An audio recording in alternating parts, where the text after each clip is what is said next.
The emergency sirens screamed across every colony in the outer territories. People ran through streets grabbing whatever they could carry. Ships lifted off in such a hurry that some forgot to close their cargo doors. Nobody wanted to stay behind. Nobody wanted to face what was coming. Robin Hayes sat on the porch of his family's farmhouse, watching the distant lights of evacuation ships rising into the purple sky. His mother was inside packing food and clothes. His father was in the barn trying to calm their livestock. The animals could sense danger even better than the sensors could. 14 years old, and Robin had never seen his parents this scared. They had survived dust storms and crop failures. They had weathered solar flares and equipment breakdowns. But this was different. This was the thing everyone in the frontier colonies whispered about in frightened voices. The Davos had arrived in their star system. Robin had read about the creature in school files. A monster from the ancient times before the Galactic Council unified the known species. 40 feet tall with scales harder than starship armor. Claws that could tear through reinforced steel. Breath that melted rock into glass. For 3 months it had destroyed mining colonies and research stations across multiple systems. Military fleets shot every weapon they had at it. Nothing worked. The creature just kept coming. Now it was heading toward Thornfield, Robin's homeworld. His father came running from the barn, boots covered in mud. "Robin, get in the transport now. Your mother's waiting. What about the animals? We'll come back for them." Robin knew that was a lie. If the Davos came, there would be nothing to come back to. He climbed into their old transport vehicle anyway. His mother sat in the driver's seat, her hands shaking as she started the engine. They lived 20 miles from the nearest evacuation center. The dirt road was rough and full of holes. Halfway there, Robin's father got a message on his communicator. His face went pale. "The Davos just landed," he said quietly. "Near our farm." Robin's mother made a choking sound. "She stopped the transport in the middle of the road. We have to go back," Robin said.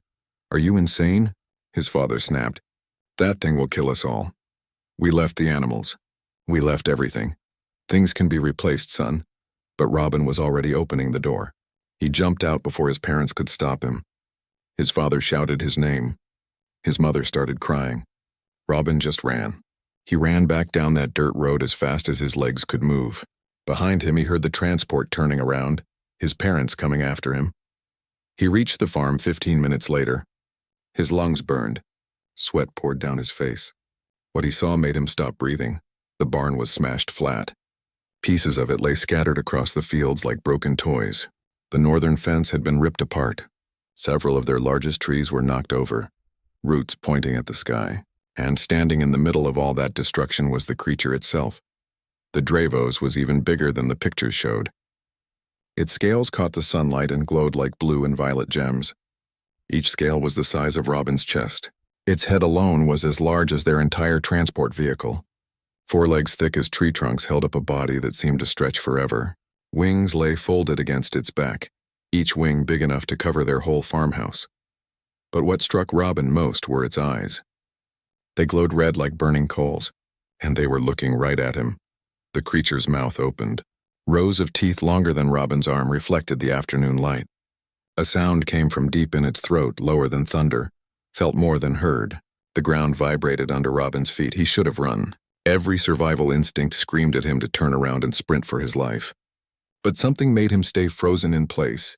Those red eyes held intelligence, not the blank stare of a mindless beast. This thing was aware. It was thinking.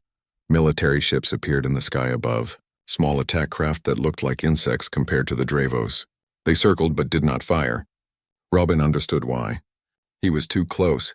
Any weapon strong enough to hurt that creature would kill him too. His parents' transport skidded to a stop behind him. He heard his mother screaming his name. His father was talking rapidly into his communicator, probably begging the military to do something, anything. The Davos took a step toward Robin, then another. Each footfall shook the earth. Robin's legs finally remembered how to move. But instead of running away, he took a step forward. Toward the monster. "Robin, no." His father's voice cracked with terror. The creature stopped. Its massive head tilted slightly to one side like a confused dog. That red gaze studied Robin with what almost seemed like curiosity. Then Robin saw it. A dark patch on the creature's left side just below where the wing met the body. Something was wrong there. The scales looked damaged. A thick glowing liquid dripped slowly onto the ground. The same color as the creature's eyes, the Davos was bleeding. Robin took another step closer. The military ships above began shouting through loudspeakers, ordering him to move away. His parents were both screaming now, but Robin kept walking forward, hands raised and empty, moving toward the most dangerous creature in the known galaxy. Those burning red eyes watched his every move, waiting to see what this small human child would do next. Dust swirled around Robin's feet as he stood 10 yards from certain death. The Davos towered above him like a living mountain. Its breath came out in hot waves that made the air shimmer. Every soldier in those circling ships probably thought he had lost his mind. Maybe he had, but Robin had grown up on a farm. He had spent his whole life working with animals. Scared animals were dangerous animals, and despite its size and power, this creature was definitely scared. Easy, Robin said softly. I'm not going to hurt you. The Davos made that deep rumbling sound again. Closer now, Robin could feel it vibrate in his chest. The creature's red eyes narrowed. Its lips pulled back, showing more of those massive teeth. A warning. Robin's father was still yelling behind him. Military voices crackled from speakers overhead. Everyone wanted him to move away, to let them handle this with weapons and force. That was how the galaxy solved its problems. Shoot first and ask questions later. Robin ignored them all. He focused only on the creature in front of him. You're hurt, he said, keeping his voice calm and low. That's why you're so angry, isn't it? You're in pain. The Davos shifted its weight. That wound on its side leaked more glowing blood. Up close, Robin could see something lodged in the damaged scales. Metal fragments. Sharp pieces of some weapon that had exploded against the creature's armor. Not enough to kill it, but enough to hurt. Badly. Let me help you. Robin took another small step forward. A growl erupted from the creature's throat, louder this time. A clear message to stop. Robin froze but did not back away. He had seen this behavior before in injured animals. They lashed out because they were afraid. Because pain made them desperate. One of the military ships descended lower. A voice boomed through its speakers. Civilian, you have 30 seconds to clear the area. We are authorized to use force. Robin looked up at the ship. Don't shoot. It's injured. That's why it's been attacking colonies. Move away now or we cannot guarantee your safety. If you shoot, you'll hit me too. A different voice came over the speakers. Calmer. Older. Son, I'm Colonel Hayes with the Frontier Defense Force. I know you're trying to help, but that creature has killed thousands of people. We can't let it continue. Robin turned back to the Davos. Those red eyes were watching the ships now. The creature's body tensed. It knew what was coming. More attacks, more pain, more reasons to destroy everything around it. Please, Robin called up to the ships. Just give me 5 minutes. Let me try. Silence from above. Robin counted heartbeats, 10, 20, 30. You have 5 minutes, Colonel Hayes finally said. But our weapons stay locked on target. Robin nodded. He looked back at the Davos. The creature was watching him again. Maybe it understood some of what had been said. The intelligence in those eyes suggested it could. I need to get closer, Robin said to the creature. I need to look at your wound. I promise I won't hurt you. I just want to help. He took another step.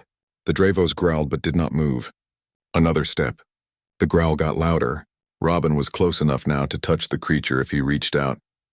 Close enough to die instantly if it decided to attack. Instead of reaching for the creature, Robin sat down on the ground, cross-legged, hands in his lap. He made himself small, non-threatening. He had done this with wild animals before. Show them you mean no harm. Give them space to choose. The Davos' head lowered. Its nose was now level with Robin's entire body. Hot breath washed over him, smelling like sulfur and burnt metal. The creature sniffed, taking in his scent, deciding if he was prey or something else. My name is Robin, he said quietly. I live here on this farm. Lived here anyway. You kinda smashed my barn, was that a snort? Did this enormous creature just react to his words? I'm not mad about the barn, Robin continued. Buildings can be rebuilt. But you're hurt and that's making everything worse. If you let me help, maybe we can stop all of this. No more fighting. No more pain. The Davos made a different sound, softer, almost like a whimper. Its red eyes closed for a moment. When they opened again, something had changed in them. The burning anger had dimmed slightly. Robin slowly reached into his jacket pocket. The creature tensed immediately. Just a medical kit, Robin said, pulling out a small white box. Every farmer carries one. For when the animals get hurt, he opened the kit. Inside were bandages, antiseptic spray, and a few basic tools. Nothing designed for a creature this size, but maybe enough to help. Robin stood up slowly. The Davos tracked his movement but allowed it. I need to look at your wound now. Is that okay? The creature made a low rumbling sound. Not quite a growl, not quite agreement, but it did not stop Robin from moving closer to its injured side. Up close, the damage was worse than he thought. The metal fragments were deep in the wound. Some kind of specialized weapon designed to burrow under scales. Each piece had small barbs that dug in deeper if disturbed. No wonder the creature was in constant agony. This is going to hurt, Robin said. I'm sorry, but these things need to come out. He pulled out the smallest tool from his kit, a pair of long tweezers meant for removing splinters. Completely inadequate for this job, but all he had. Robin reached toward the wound. The Davos's entire body went rigid. A deep growl started in its chest. I know, Robin whispered. I know it hurts. But you have to trust me. His hand touched the creature's scaled hide. The Davos flinched but held still. Robin could feel the muscle beneath the scales trembling. He positioned the tweezers around the largest metal fragment and began to pull. The creature roared, a sound so loud that Robin's ears rang. The ground shook. Military ships above scattered in alarm. Robin's parents screamed. But Robin kept pulling, steady and firm, until the barbed fragment came free in a gush of glowing blood. The Davos thrashed its tail, smashing what was left of their fence. But it did not pull away from Robin. It held still while he reached for the next fragment. That's it, Robin said softly. You're doing great. Just a few more. 4 more pieces came out, each one causing another roar of pain. Robin's hands were covered in the creature's glowing blood. It felt warm and thick, nothing like any blood he had seen before. When the last piece came free, the Davos's legs buckled. The enormous creature sank to the ground with a heavy thud. Robin stepped back, breathing hard. The wound still bled, but already looked better. The creature's red eyes found his. They were different now, clearer. The pain madness had faded. Thank you, Robin said. Thank you for trusting me. The Davos opened its mouth. Sound came out. Not a roar or growl this time. Something that almost sounded like words. Deep and resonant and completely alien. Robin's pocket translator buzzed, trying to make sense of it. Only 2 words came through the translation. Sarathan and grateful. Robin smiled. Your name is Sarathan? The creature's eyes brightened slightly. Agreement. Then alarms started blaring from every military ship at once. Colonel Hayes's voice cut through the noise, urgent and sharp. All units, emergency retreat. Orbital strike authorized. Impact in 10 minutes. Civilian, you need to evacuate immediately. Robin looked up in shock. What? Why? High Command has ordered the creature's destruction. I'm sorry, son. You need to leave now. Sarathan's eyes met Robin's. The creature understood. Death was coming from above, and this time, there would be no surviving it. 10 minutes until weapons fell from the sky. 10 minutes to convince the entire Galactic Council that they were about to make a terrible mistake. Robin's mind raced while his parents ran toward him across the broken farmland. Robin, we have to go right now. His mother grabbed his arm, trying to pull him toward their transport. He yanked free. I can't leave her. Her? His father stared at the massive creature. That thing destroyed 12 colonies. Because she was hurt and scared. The pain made her crazy. That doesn't change what she did. His father's voice cracked. Thousands of people died, Robin, thousands. Robin looked at Sarathan. The creature had not moved from where she had collapsed after he removed the weapon fragments. Her red eyes watched the military ships above with something that looked like acceptance. She knew what was coming. She had probably known for a long time that her rampage would end this way. She didn't know what she was doing, Robin said. Those weapon pieces were poisoning her, making her sick, making her angry. His mother's communicator buzzed. A message flashed across the screen showing 8 minutes remaining. She showed it to Robin, tears streaming down her face. Please, baby. Please come with us. I can't lose you. Robin hugged his mother tight. Then he stepped back toward Sarathan. I have to try to save her. Go to the evacuation center. I'll be okay. You'll be dead. His father shouted. Maybe, but I have to try. His parents looked at each other. Some silent conversation passed between them. His father's shoulders slumped. You're just like your grandmother, too stubborn for your own good. We're staying with you, his mother said firmly. No, I need you to go to the evacuation center and tell them what happened here. Tell them everything. Make them understand. Before his parents could argue more, Robin activated his own communicator. He accessed the emergency broadcast channel that connected to Colonel Hayes. Colonel, I need you to delay the strike. I can't do that, son. Orders came from the top of the command structure. Then let me talk to whoever gave the order. Static silence. Then a new voice came through. Cold and sharp. This is Council Representative Aldrich. Who am I speaking to? My name is Robin Hayes. I'm the civilian down here with the Davos. Then you're about to be a dead civilian if you don't evacuate.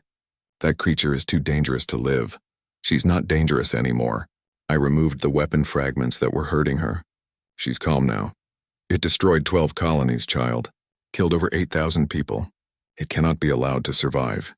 Robin's hands shook with frustration. You're not listening. She was in pain. Someone shot her with a weapon designed to burrow under her scales. It was poisoning her, driving her mad. Now that it's out, she's different. She even told me her name.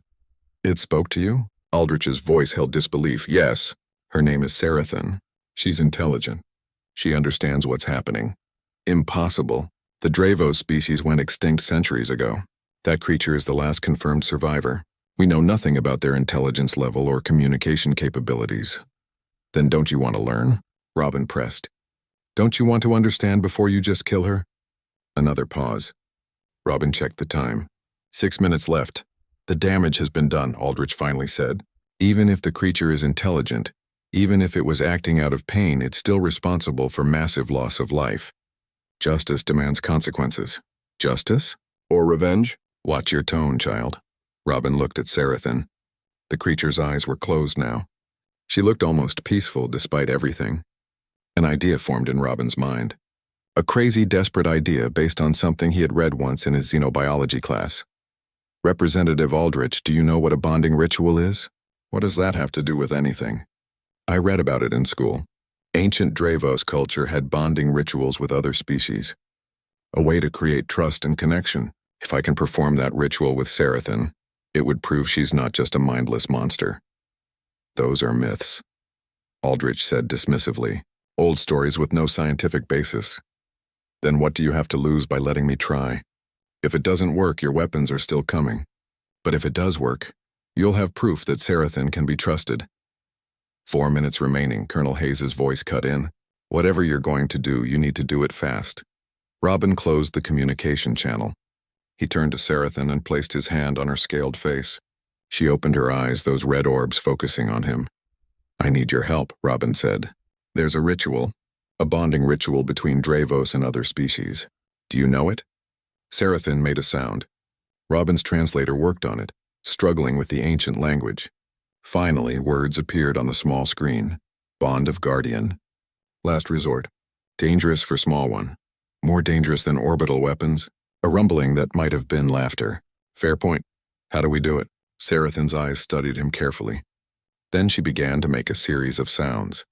The translator worked overtime. Touch, breath, trust, heart. Robin tried to make sense of the cryptic words. Touch you. Breathe with you. Trust you. And something with heart? Sarathan's massive head nodded once. 3 minutes left. Robin placed both hands on Sarathan's face. Her scales felt warm under his palms, smooth and hard like polished stone. He looked directly into her eyes and started breathing slowly. Deep breaths in and out, trying to match his rhythm to hers. Sarathan's breathing slowed to match his. Their chests rose and fell together. Robin could feel something building between them. A pressure in the air. Energy crackling like static electricity before a storm. Trust, Robin whispered. I trust you, Sarathan. I know you didn't want to hurt anyone. I know you were just scared and in pain. The energy grew stronger. Robin's skin tingled. His hair stood on end. Sarathan's eyes began to glow brighter, shifting from red toward a lighter purple color.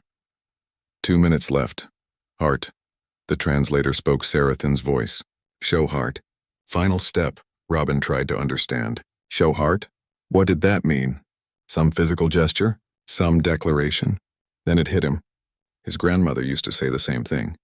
Show heart. Show that you care. Show that you mean it with your whole being. Robin rose on his toes and pressed his lips to Sarathan's scaled snout. A kiss, simple and pure and full of every ounce of trust and compassion he had in him.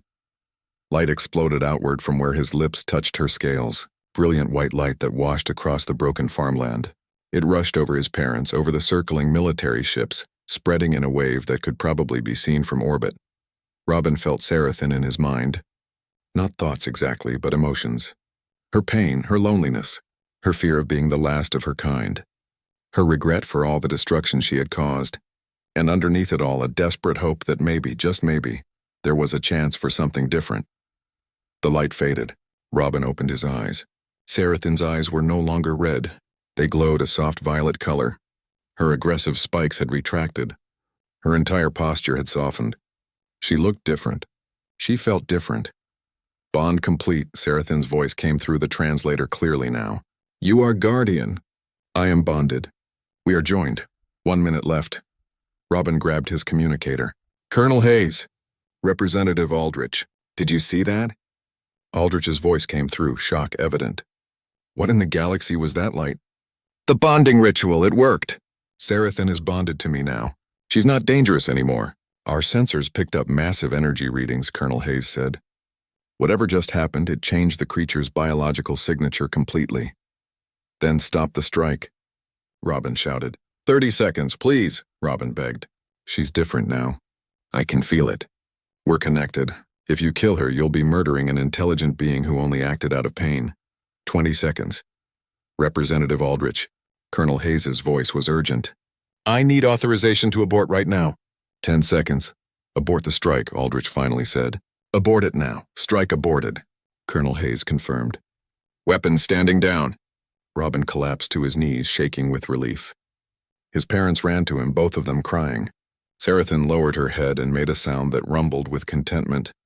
But as Robin hugged his parents, a new sensation washed over him. He could feel Sarathan not just emotionally but physically.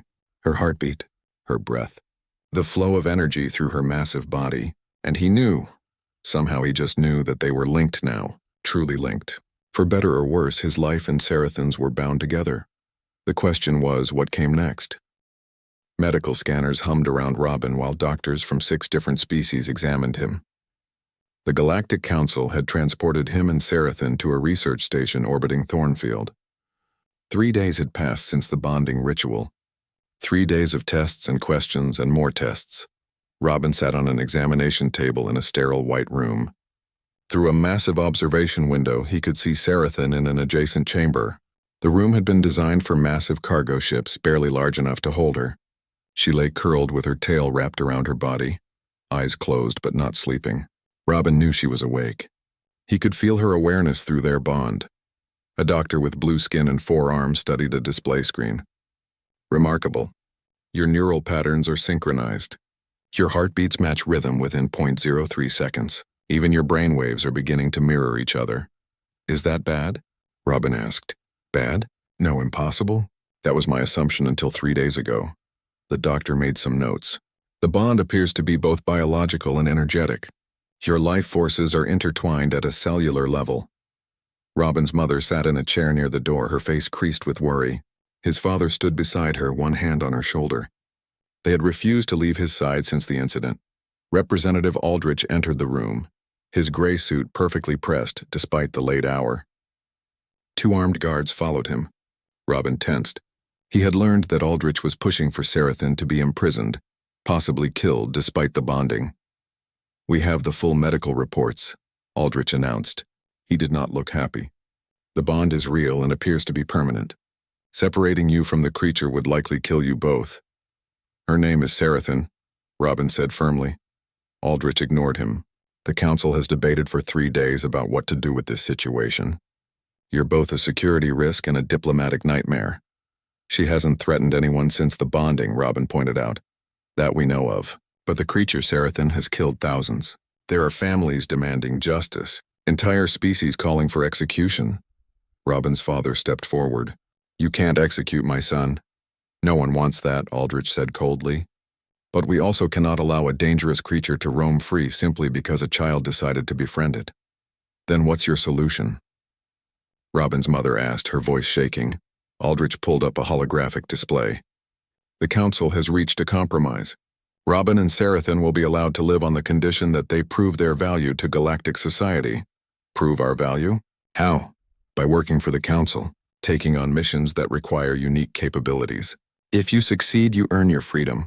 If you fail or refuse, Sarathan will be imprisoned and you'll be separated despite the medical risks. That's blackmail, Robin's father said. That's justice tempered with mercy, Aldrich replied. More than many believe either of you deserve. Robin felt anger surge through the bond. Sarathan had heard everything through the observation window. He sent calming thoughts her way, trying to keep her from reacting badly. What kind of missions? Dangerous ones. Situations where military forces have failed or cannot be deployed. In 1 week, you'll receive your first assignment. Succeed and we'll discuss future terms. Fail and the conversation is over. Aldrich left without waiting for a response. The guards followed him out. Robin's parents immediately moved to his side. You don't have to do this, his mother said. Yes, I do. It's the only way to keep Sarathan alive. What about keeping you alive? His father demanded. These missions he's talking about sound like suicide runs. Robin looked through the window at Sarathan. Her violet eyes opened and met his gaze. Through their bond, he felt her determination mixed with guilt. She did not want him to risk his life for her, but she also desperately wanted to live, to have a chance at something beyond pain and destruction. I'll be okay, Robin said. We'll be okay, together. The week passed in a blur of training and preparation. Military advisors taught Robin basic combat strategy and survival skills. Engineers designed a special harness that would let him ride on Sarathan's back. Scientists studied their bond, trying to understand its limits and possibilities. Robin discovered he could sense Sarathan's emotions clearly, and sometimes pick up images from her mind. She could do the same with him.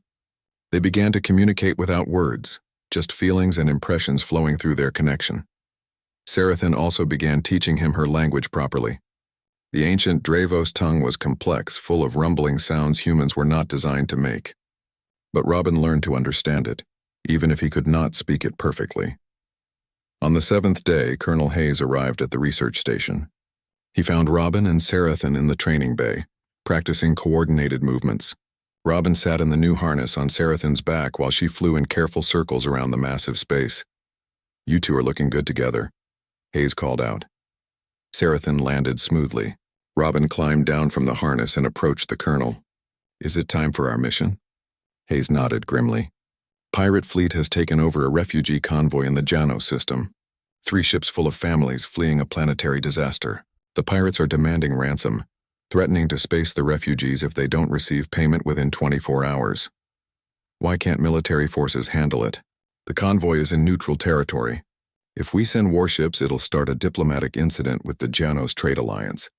They're touchy about foreign military in their space. Hayes pulled up a tactical display. But a bonded pair acting as independent contractors? That's different. You wouldn't officially represent any government. So we're a loophole, Robin said. You're a chance to save 2,000 lives without starting a war. Robin looked at Sarathan. Can we do this? Through their bond, he felt her response. Not words, but certainty. Together they were stronger than apart. Together they could protect those who needed help. We'll do it, Robin told Hayes. Good. You leave in 2 hours. I'll be honest with you, kid. This is a test. The Council wants to see what you're capable of. Succeed and you'll have more freedom. Fail, and Aldrich gets ammunition to lock Sarathan away forever. We won't fail. Hayes studied him for a long moment. You've grown up fast these past weeks. Too fast, maybe. But I see something in you. Something that reminds me why I joined the military in the first place. To protect people. 2 hours later, Robin and Sarathan were in space. Sarathan's species could survive in vacuum. Something Robin still found amazing. She had wrapped him in a protective energy field that let him breathe and stay warm while they flew between stars. Moving through space on Sarathan's back was nothing like traveling in a ship. No walls or engines, just the vast emptiness and distant lights of stars. Robin could feel the solar wind on his face, the cold that tried to seep through Sarathan's protective field. I can see why your people love to fly, Robin said. Sarathan's rumbling response came through their bond. Memories flooded into Robin's mind. Images of other Davos soaring through space in huge migrations. Entire families traveling together, their scales catching starlight like jewels. beauty and freedom that had been lost when her species was hunted to extinction. "I'm sorry," Robin whispered. Sarathan sent back warmth and gratitude. The past was gone, but maybe the future could be different. They reached the Janos system after 8 hours of flight. Long-range sensors picked up the refugee convoy surrounded by 4 pirate vessels. The pirates had positioned themselves in a debris field, using broken asteroids as cover. Robin studied the tactical situation through a display screen built into his harness. They're expecting military ships, big, slow targets they can see coming from far away. "We are not big or slow," Sarathan's words came through clearly now in his mind. "No, we're not. Can you get us into that debris field without them detecting us?" Sarathan's amusement rippled through their bond. She had spent months evading entire fleets. 4 pirate ships would not see her coming until it was too late. They approached from beneath the plane of the solar system, using the debris field's own mass to block scanner readings. Robin's heart pounded as they got closer.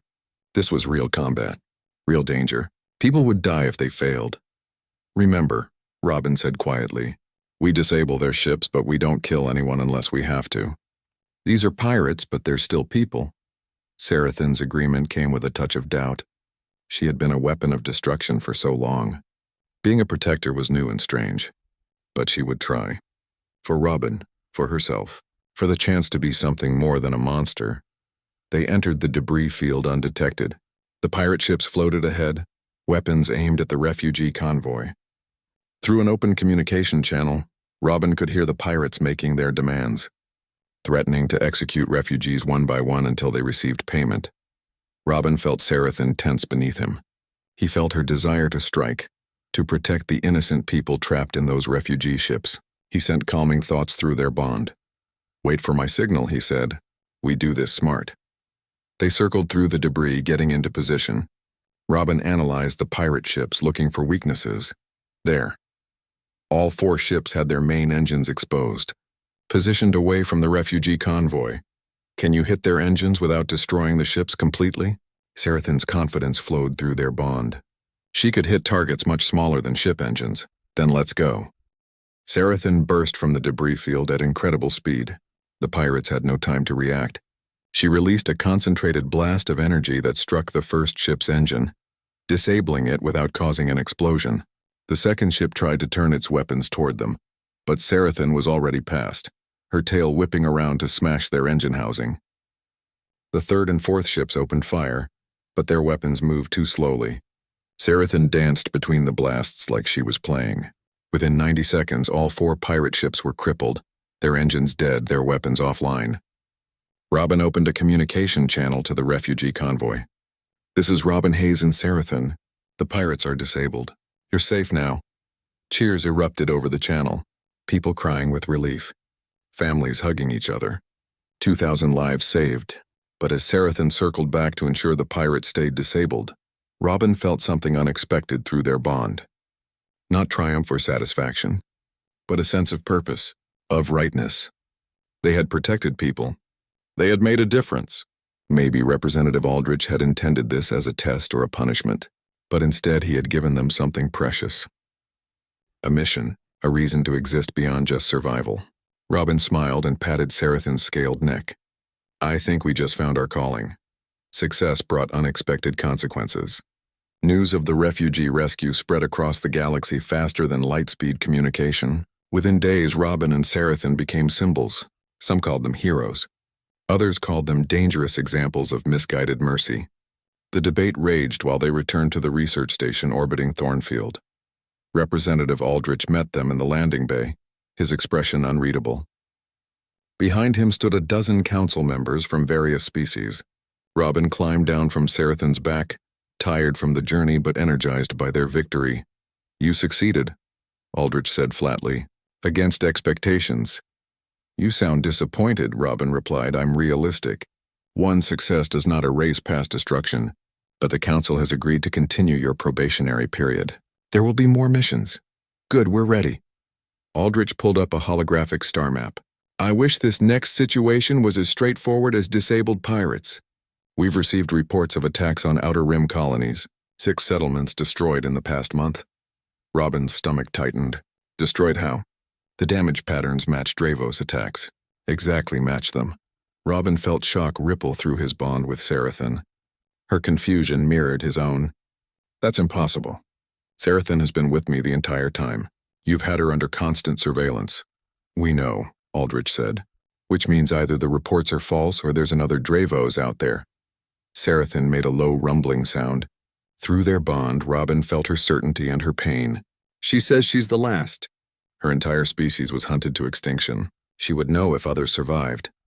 A blue-skinned council member stepped forward. Perhaps your bond is incomplete.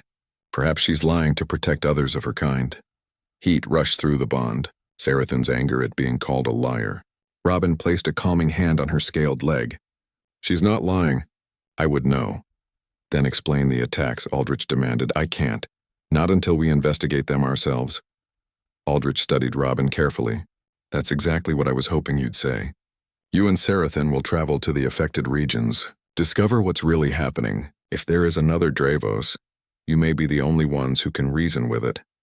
And if it's not a Davos, then find out what it is and stop it. Robin nodded slowly. Where do we start? The most recent attack was on a mining colony in the Perseus Arm, a world called Hauldron 7. We have a military team already on site investigating. They're expecting you. Robin and Sarathan departed that same day. The flight to Hauldron 7 took 3 days of constant travel through deep space. During that time, Robin studied everything available about the attacks. Witness reports, sensor readings, damage assessments. Everything pointed to Davos' involvement. The claw marks matched Sarathan's exactly. The burn patterns from energy breath were identical. Even the scale fragments found at attack sites had the right composition. But through their bond, Robin felt Sarathan's absolute certainty. She was alone, the last of her kind. These attacks were not made by another Davos. Hauldron 7 appeared as a brown and red planet heavy with iron deposits. The mining colony had been built into a canyon system, protected from the harsh surface winds. Or it had been protected. Now the canyon was a scar of destruction. They landed near what remained of the main settlement. Military investigators picked through rubble, scanning for clues. Colonel Hayes was there overseeing the investigation. He waved when he saw them approaching. Glad you're here, Hayes said. This situation is bizarre. Robin looked at the destruction around them. Buildings had been torn apart. Equipment melted. The attack pattern matched everything he had seen in reports of Sarathan's rampage months ago. What's bizarre about it? Hayes led them to a section of collapsed wall. See these claw marks? They're perfect. Too perfect. Robin knelt to examine them closer. What do you mean? Every mark is identical. Same depth, same angle, same spacing. Real combat damage has variation. Animals don't strike with machine precision. Sarathan moved closer, studying the marks. Through their bond, Robin felt her recognition and her confusion. These were definitely Davos claw marks, but Hayes was right. They were too uniform. Show me the burn patterns, Robin said. Hayes took them to another site where energy breath had melted stone. Again, the damage was too consistent. Too perfect. Like someone had used a template. This isn't real, Robin said slowly. Someone is faking Davos attacks. That's our theory, Hayes confirmed. But why and how? We found actual scale fragments. DNA analysis confirms they're Davos genetic material. Robin looked at Sarathan. Could someone have collected your scales? Maybe during your rampage? Sarathan's rumbling response came through clearly. She molted scales occasionally. Someone could have gathered them and planted them to create false evidence. But the damage itself, Robin said. How would they fake that? Hayes pulled up sensor readings. That's what we're trying to figure out. The burn marks test positive for energy signatures matching Davos' breath. The claw marks have the right metallurgical stress patterns. Whatever is making this damage, it's very sophisticated. Robin walked through the destroyed settlement, Sarathan following close behind. Something felt wrong beyond just the fake attack. He stopped at the central plaza, or what was left of it. Were there casualties? He asked Hayes. That's the strangest part. None. The colony received evacuation orders 3 hours before the attack. Everyone got out safely. Evacuation orders from who? Anonymous tip through the emergency communication network. Claimed to be from a concerned citizen. Robin's mind raced. Fake attack. Perfect evidence. No casualties. Someone wanted these colonies destroyed but did not want to actually kill anyone. What did this colony mine? Rare earth metals. Titanium derivatives used in advanced ship construction. Valuable? Extremely. This colony supplied materials to half the shipyards in the sector. Robin felt pieces clicking together. Show me the other attack sites. What did they all have in common? Hayes pulled up a map. 6 colonies marked in red. Robin studied their locations and profiles. Mining operations, research stations, manufacturing facilities, all producing valuable resources or technology. They're all economically important, Robin said, and they're all in disputed territories. Disputed how? Border regions where multiple species have competing claims. If these colonies are destroyed, the territorial disputes are reopened. Hayes's eyes widened. Someone is using fake Davos attacks to clear valuable territories, and framing Sarathan in the process, Robin added. If everyone believes there's another rampaging Davos, they'll demand her execution. She's the only reference point for what a Davos does. Through their bond, Robin felt Sarathan's anger building. Someone was using her species' reputation as a weapon, tarnishing what little remained of Davos' legacy. We need to find out who's behind this, Robin said, and we need to catch them in the act. Hayes nodded. I'll check settlement schedules. If the pattern holds, there should be another attack soon. We can stake it out, wait for them to appear. How soon? Hayes checked his datapad. There's a research station 3 systems away. It's been receiving threats about territorial disputes. If I was targeting colonies strategically, that would be next. Then that's where we go. They arrived at Research Station Gamma 9 2 days later. The station orbited a gas giant, conducting atmospheric studies. 50 scientists lived and worked there, completely unaware they might be the next target. Robin and Sarathan did not announce their presence. They positioned themselves in the shadow of one of the gas giant's moons, watching and waiting. Military ships stayed far back, ready to respond but hidden from sensors. 3 days passed. Nothing happened. Robin started to doubt his theory. Then on the 4th day, sensors picked up an approaching vessel. It was large, heavily modified, and definitely not civilian. As it got closer, Robin could make out strange equipment mounted on its hull. What is that thing? He asked Hayes over the communication channel. Scanning now. I'm reading weapons systems, but they're not standard military design. And there's something else. Some kind of projection equipment. The vessel moved into position near the research station. Then it opened fire, but not at the station. It fired at empty space, creating massive energy bursts. When the energy cleared, Robin saw claw marks carved into asteroids nearby. Exactly like Davos claw marks. It's a weapon that mimics Davos attacks, Hayes said, amazement in his voice. Probably built using data collected during Sarathan's rampage. The vessel then launched small drones that scattered scale fragments around the area. Creating fake evidence, building a perfect crime scene. Robin felt rage pour through his bond with Sarathan. This was desecration, using her species' memory as a tool for greed and manipulation. Military ships, move in, Hayes ordered. We've got them. But the vessel detected the approaching military ships. It turned to flee, its engines flaring bright. It was fast, too fast for the military ships to catch. Sarathan, Robin said quietly. Can you catch them? Her response came as a fierce affirmation. She launched from their hiding spot, accelerating faster than any ship could match. Robin held tight to her harness as they closed the distance in seconds. The vessel's crew must have realized what was chasing them. They tried evasive maneuvers, but Sarathan anticipated every move. She had hunted across star systems for months. She knew how prey ran. She fired a concentrated burst of energy that disabled the vessel's engines without destroying it. The ship went dead in space, trapped. Military ships arrived and boarded the vessel. They found a crew of mercenaries hired by a corporation called the Hauldron Trade Collective, the same species that had hunted the Davos to extinction decades ago. The same species that had created the weapon fragments that drove Sarathan mad. Everything clicked into place. The Hauldron had exterminated the Davos to control certain territories. Now they were using fake Davos attacks to do the same thing again, while also ensuring the last Davos would be executed for crimes she did not commit. Evidence recovered from the vessel proved everything. Plans for the weapon system, lists of targeted colonies, communication with Hauldron executives. Everything needed to expose the conspiracy. Representative Aldrich arrived at the research station the next day, his expression darker than Robin had ever seen. The evidence is conclusive, Aldrich said. The Hauldron Collective has been systematically destroying colonies and framing Sarathan. This changes everything. Does it clear her name? Robin asked. It proves these specific attacks weren't her doing, but it doesn't erase the destruction she caused during her rampage. Which was caused by Hauldron weapons, Robin pointed out. They created the situation that drove her mad. They're responsible for everything. Aldrich nodded slowly. The Council is already discussing sanctions against the Hauldron Collective. But there's another issue. During the investigation of the mercenary vessel, we found something unexpected. He pulled up an image. Coordinates to a remote system beyond mapped space. What is this? Robin asked. According to the mercenaries' logs, it's where the Hauldron have been hiding something. Something they didn't want anyone to find. Through his bond, Robin felt Sarathin's sudden intense focus. She recognized those coordinates. They were near where her homeworld used to be before its destruction.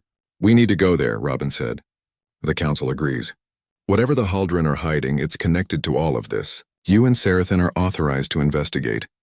Robin looked at Sarathin. Her violet eyes met his, full of hope and fear. Maybe, just maybe, she was not as alone as she thought. The coordinates led them to a dead system. 5 frozen planets circled a dying red star that barely gave off heat. Sensors showed no life signs, no energy readings, nothing that suggested anyone had been here for centuries. But Sarathin knew this place. Through their bond, Robin felt memories flooding from her mind. This had been home. The 3rd planet had once been beautiful, covered in crystalline forests and vast oceans. The Davos had built cities that caught starlight and made it sing. Hundreds of thousands of her people had lived here in peace. Then the Hauldron came with their weapons and their greed. Robin placed his hand on Sarathin's neck as they descended toward the barren surface. I'm sorry, he whispered. Sarathin's grief poured through their bond, but mixed with it was determination. The Hauldron had hidden something here, something worth keeping secret even after all these years. They landed in what had once been a major city. Now it was ruins covered in frost.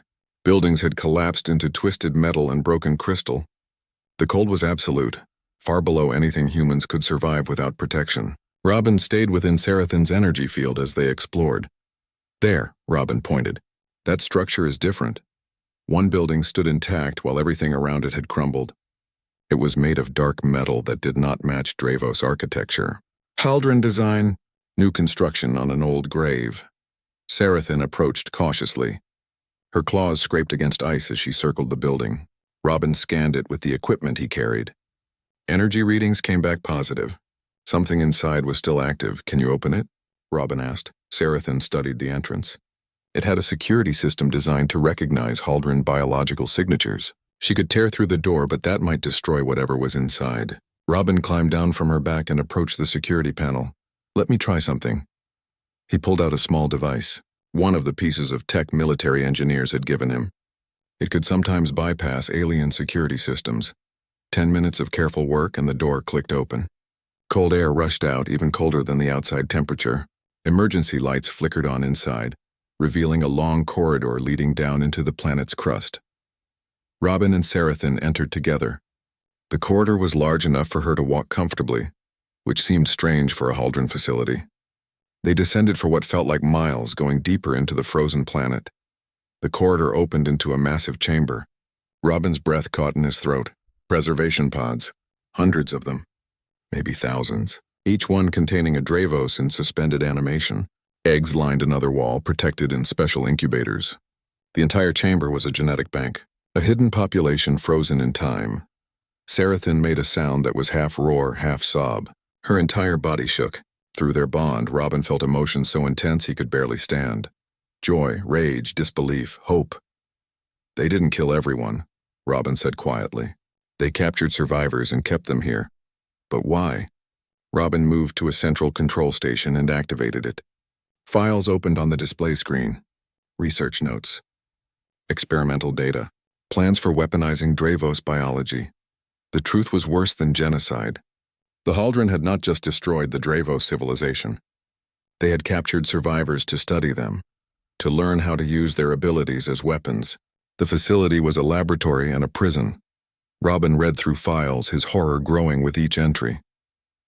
The Hauldron had spent decades experimenting on captured Davos, trying to extract their energy projection abilities, trying to replicate their strength. They had created the weapon fragments that eventually drove Sarathin mad by testing them on her people.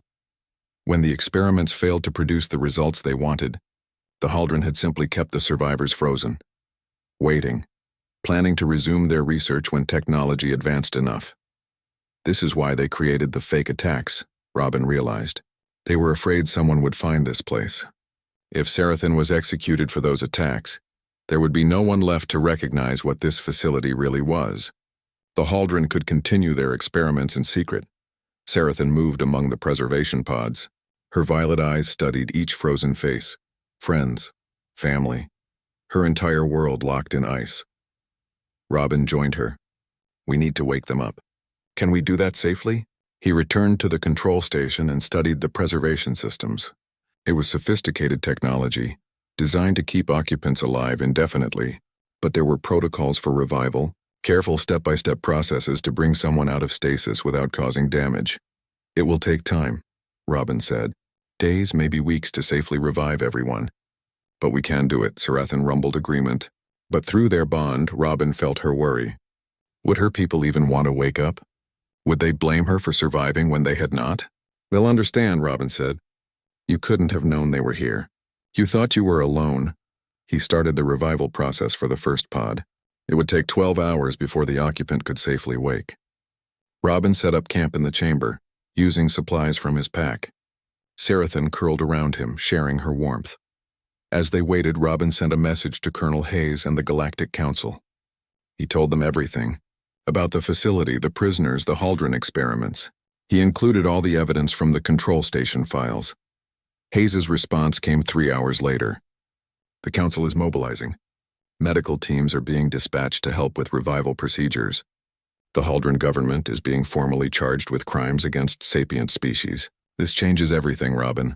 You just exposed the biggest war crime in modern galactic history. 12 hours later, the first preservation pod opened.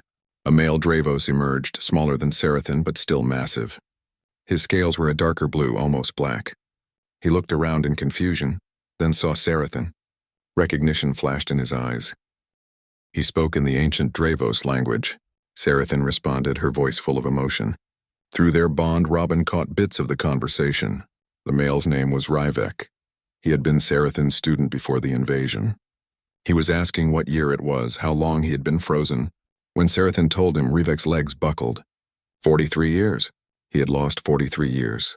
More pods began opening as the revival process completed. Each Davos who emerged went through the same shock and grief. But they also felt hope. They were alive.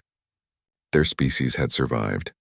Medical teams arrived from the Council along with xenobiologists and trauma specialists. The chamber became an organized rescue operation. Davos were being revived, examined, counseled, and slowly introduced to how much the galaxy had changed. The eggs were the most delicate operation. Each one required careful temperature adjustment before it could safely be moved. But genetic scans showed they were all viable. Davos children waiting to be born. Robin worked alongside the medical teams, coordinating with council representatives and helping newly awakened Davos adjust. Through his bond with Sarathan, he could help translate and ease their confusion. Representative Aldrich arrived 5 days into the operation. He found Robin exhausted but still working. Sarathan stood nearby, surrounded by her people. They looked at her with respect and gratitude. She was the one who had survived, the one who had led others back to them. The Hauldron Collective has been dissolved by council order. Aldrich informed Robin. Their government is under investigation.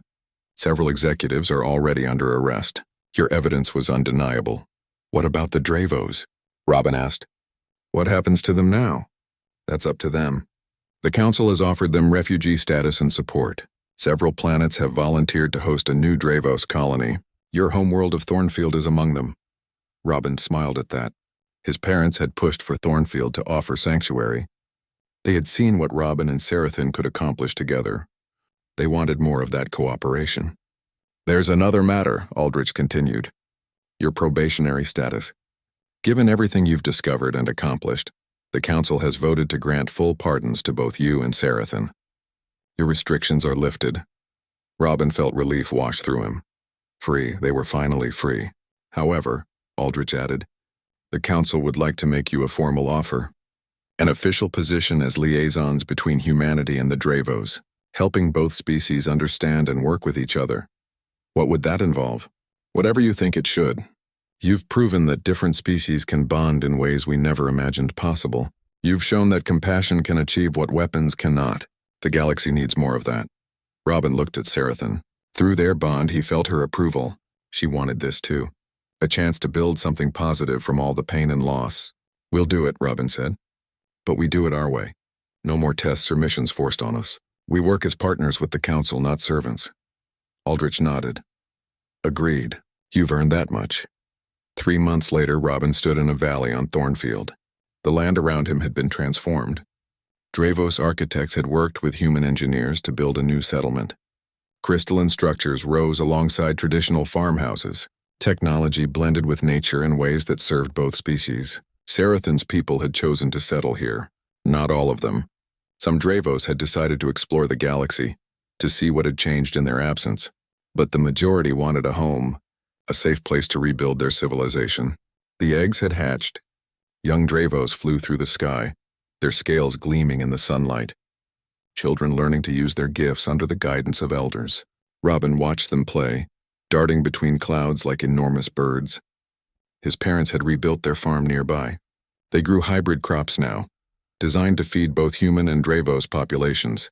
Other human families had moved to the valley, attracted by the chance to live alongside an ancient species. Robin was no longer just a farm boy. He was recognized across the galaxy as the human who had saved the Davos, who had proven that even the most feared creature could change with understanding and compassion. But he did not feel like a hero. He just felt lucky. Lucky to have met Sarathan when he did. Lucky to have seen past the monster everyone else saw. Lucky to have been given a chance to make a difference. Sarathan landed beside him, her violet eyes bright with contentment. Young Davos followed her, students learning from the one who had survived impossible odds. She had become a teacher again, passing on knowledge that had almost been lost forever. Robin climbed onto her back, settling into the familiar harness. They rose into the sky together, flying over the valley that had become home to 2 species. Below them, humans and Davos worked side by side, building, creating, living together. A simple kiss had started all of this. One moment of compassion when everyone else wanted violence. One choice to see pain instead of danger. One boy refusing to give up on a creature the entire galaxy had condemned. That kiss had saved more than just Sarathan. It had saved an entire species. It had changed how the galaxy thought about monsters and redemption. It had proven that the most powerful force in the universe was not weapons or strength. It was the willingness to understand, to connect, to care about someone different from yourself. Robin pressed his hand against Sarathan's scales, feeling their bond pulse with shared contentment. They had come so far from that broken farmyard where they first met. From the moment when a terrified boy chose compassion over fear. Thank you, Sarathan's words came through their bond. For seeing me, for saving us all. Robin smiled. Thank you for trusting me, for showing the galaxy that even the most feared beings deserve a chance. They flew higher, above the clouds into the clear blue sky. Below them, a new world was being built, one where different species could bond not through conquest or domination, but through simple acts of kindness. One where a human boy and an alien dragon had proven that family was not about what you were born as, but about who you chose to protect. The galaxy was full of dangers and conflicts. There would always be challenges ahead. But Robin and Sarathan faced them together, bound by a connection that transcended species and fear. A bond created by one simple kiss, a kiss that had tamed not just a dragon, but the prejudices of an entire galaxy. And in doing so, had given everyone hope that understanding was always possible, that compassion could always triumph, that even the darkest histories could lead to brighter futures. The story of the human boy and the fearsome dragon became legend, a tale told across thousands of worlds about the day when kindness changed everything, when one small act of trust created ripples that transformed the galaxy. Robin and Sarathan continued their work, helping other species find common ground, building bridges where others saw only walls, proving again and again that the most powerful weapon anyone could wield was an open heart. Their legacy was not one of conquest or destruction. It was one of connection, of bonds formed across impossible divides, of the simple truth that sometimes the bravest thing anyone can do is choose to care. And it all began with a kiss.